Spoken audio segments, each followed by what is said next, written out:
Hello भाई, नमस्कार साथियों। मैं आपके बीच में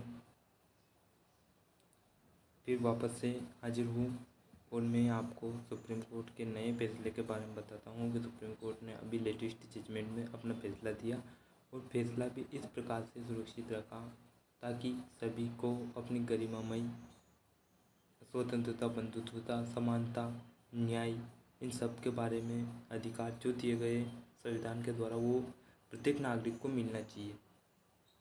तो सुप्रीम कोर्ट बोलता है कि वेश्यावृत्ति भी एक पेशा है।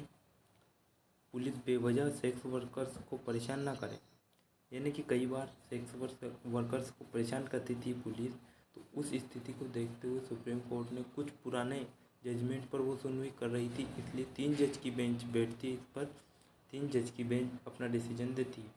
अब 3 जज की बेंच वो अपना डिसीजन इस प्रकार से देती है कि अपनी मर्जी से प्रोस्टिट्यूट बनना अवैध नहीं, सिर्फ वेश्यालय चलाना गैरकानूनी है। सेक्स वर्कर्स को सम्मानजनक जीवन जीने का अधिकार है। यानी कि इस बात को तो सुप्रीम कोर्ट स्पष्ट रूप से अपने शब्दों में कह ही देता है। भाई, सम्मान जीने का अधिकार है तो वो अधिकार है क्या? अब वो अधिकार है ये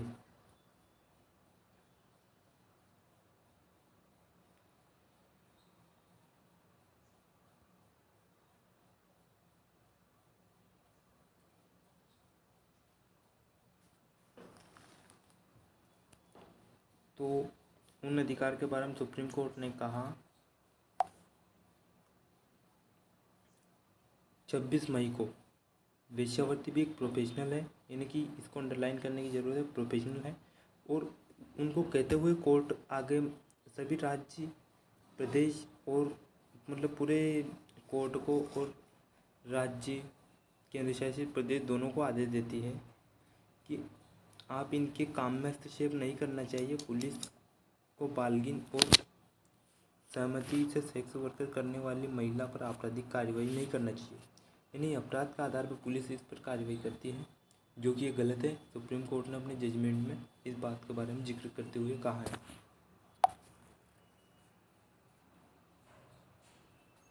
सुप्रीम कोर्ट आगे बोलता है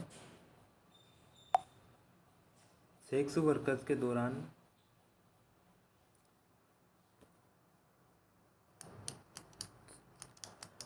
कोरोना काल जब चल रहा था, उस कोरोना काल की स्थिति को देखते हुए, यानी कि उस स्थिति में सुप्रीम कोर्ट के समक्ष एक मामला प्रस्तुत हुआ था। उस मामले में सुप्रीम कोर्ट ने इस बारे में और इस याचिका पर पहले से सुनवाई चल रही थी, उस सुनवाई को पूरी तरह से देखते हुए अपने फैसले में आगे जवाब देता है। सेक्स वर्कर को परेशान को लेकर दायर एक याचिका पर सुनवाई कर रहा था। कोर्ट ने कहा कि सेक्स वर्कर्स भी कानून के तहत गरिमा और सम्मान सुरक्षा के हकदार है। इन्हें पुलिस इस बात को मानने के लिए तैयार नहीं थी पहले, पर लेकिन जब 3 जज की बेंच बैठती है और वो फैसला सुनाती है तो मानने के लिए तैयार तो होना पड़ेगा। इसी के समक्ष justice L Nageshwar Rao, justice P R. Gavai, justice A S. Bopanna की 3 जज की बेंच इस पर सेक्स वर्कर्स के अधिकार को सुरक्षित करती है और 6 दिशा निर्देश भी जारी करती है। अब 6 दिशा निर्देश में आता है सेक्स वर्कर्स भी देश के समान नागरिक, कानून के समान संरक्षण के हकदार है। बेंच ने कहा कि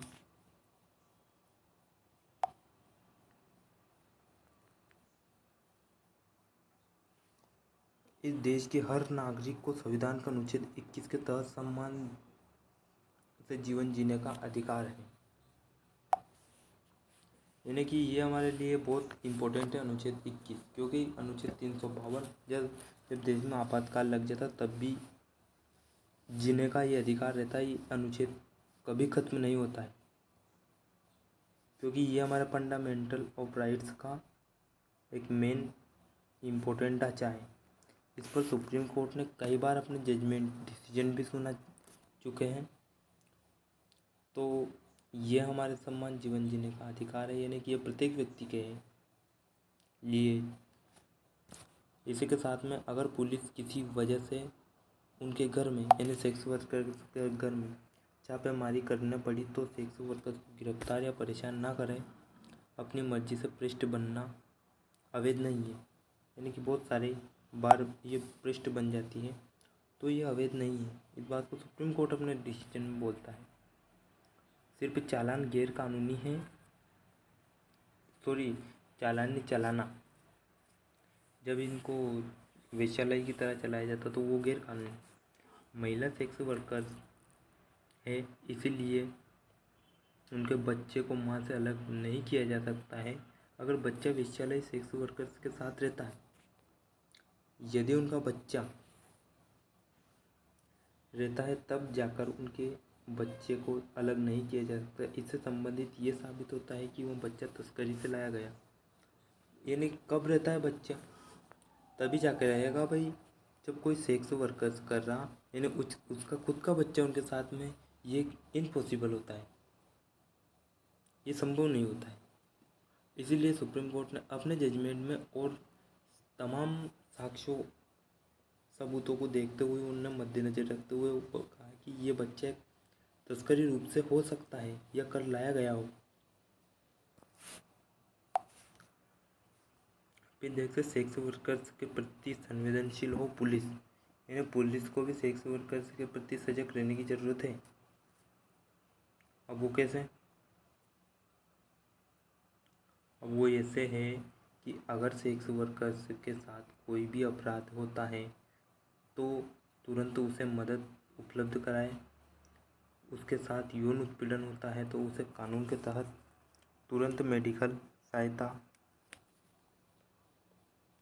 सहित और सभी सुविधा मिले जो यौन उत्पीड़न, यानी कि यौन उत्पीड़न में पहले भी होता था।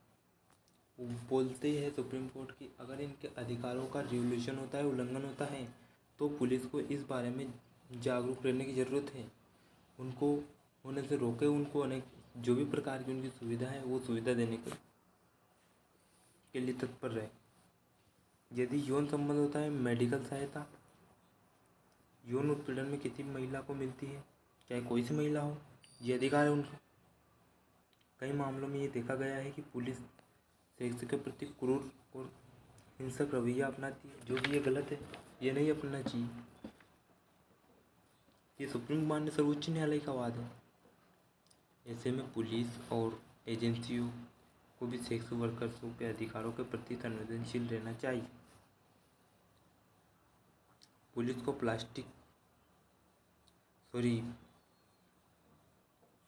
सेक्स वर्कर्स के प्रति सम्मान से व्यवहार करना चाहिए।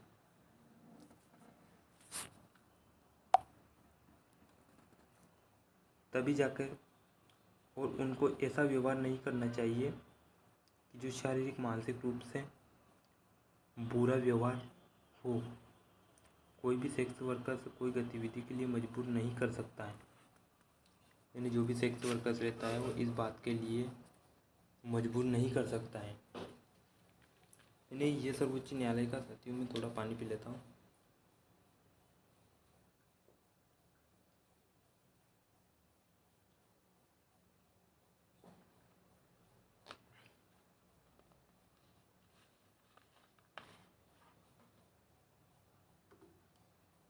मीडिया के लिए भी बने गाइडलाइन, क्योंकि आज हमारे देश की मीडिया भी एक ऐसी मीडिया है जो कि किसी भी बात को बहुत जल्द ही देश विदेश और भारत के किसी भी क्षेत्र कोने में जहाँ तक हो सके इतनी जल्द फैलाने का कार्य करती है। तो इनके ऊपर भी बने गाइडलाइन, ये सीधा सीधा संसद को बोलती है सुप्रीम कोर्ट। सुप्रीम कोर्ट बोलती है प्रेस काउंसिल ऑफ इंडिया से सेक्स वर्कर से जुड़े मामले पर ऐसे कानून और दिशा निर्देश बनने चाहिए जिससे गिरफ्तारी शॉप या किसी शॉप यानी दुकान किसी अन्य अभियान के दौरान सेक्स वर्कर्स की पहचान उजागर ना हो। अगर वो किसी दुकान में भी काम कर रहा है तो उनकी पहचान उजागर ना हो। इस प्रकार का कोर्ट ने यह आदेश सेक्स वर्कर्स के पुनर्वास को लेकर बनाए गए पैनल में सिफारिश कर दिए गए।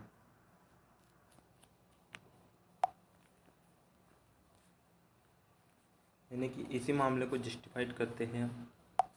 इस मामले में इसमें अनुच्छेद 21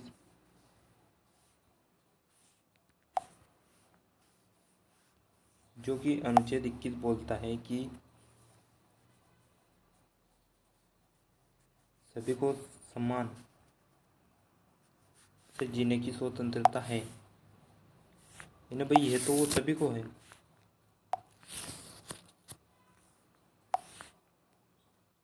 फिर वो आगे बोलता है इसमें एक मामला वो जस्टिफाइड होता है। अनुच्छेद 14 राइट टू इक्विटी,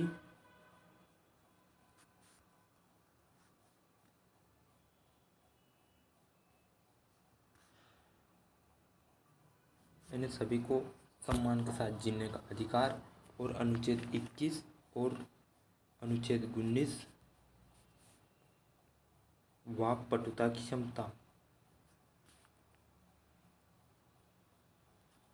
यानी बोलने की आज़ादी, घूमने फिरने की आज़ादी।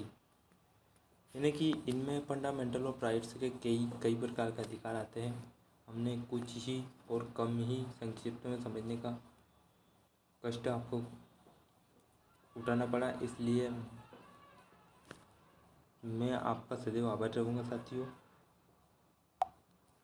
और मेरे वीडियो में कोई गलती हो तो माफ़ी करना, और अगली बार मैं और अच्छे से वीडियो बनाऊँगा। जय हिंद साथियों। इसी के साथ में मिलते हैं अगले वीडियो में। धन्यवाद।